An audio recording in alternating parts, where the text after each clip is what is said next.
Katika mada za uwakili, ikiwa ni wiki ya 9, 28 Februari 2026, tunacho kichwa kisemacho kujipimia baraka. Katika kitabu cha Luka sura ya 6 fungu la 38, Luka 6 fungu la 38, neno la Mungu linasema, wapeni watu vitu, nanyi mtapewa kipimo cha kujaa na kushindiliwa na kusukwasukwa hata kumwagika.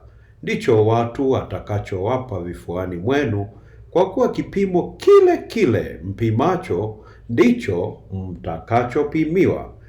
Katika fungu hili inatuelekeza ya kwamba unapotoa huduma kwa ukamilifu kwa kiwango cha juu au cha chini, ndivyo utakavyopokea baraka kwa kiwango cha juu au cha chini.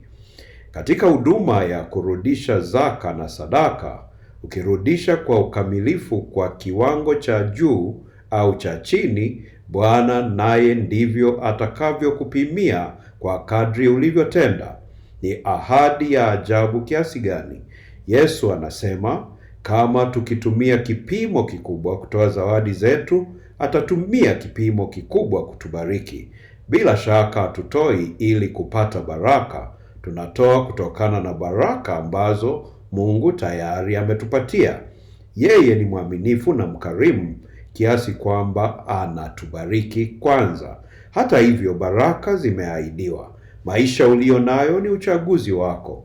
Ukitaka kujipimia baraka, rudisha zaka na sadaka. Tukiwa katika mwisho wa wiki, tukiingia katika masaa matakatifu ya Sabato, unakumbushwa ya kwamba jinsi ulivyo inatokana na uchaguzi ulioufanya, akimaanisha ya kwamba ikiwa unatoa kwa kipimo kikubwa, ndivyo ambavyo Mungu atakupatia kwa kipimo kikubwa.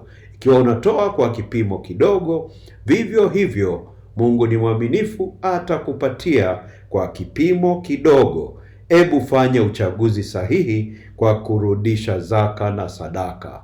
Hakuna mtu ambaye anaweza kuwa na ujasiri wa kusema ya kwamba hakuweza kutoa kwa sababu Mungu hakumbariki.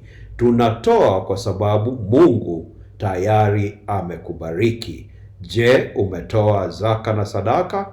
Mungu akubariki katika jina lake Yesu Kristo. Amina. Mungu mtakatifu, asante.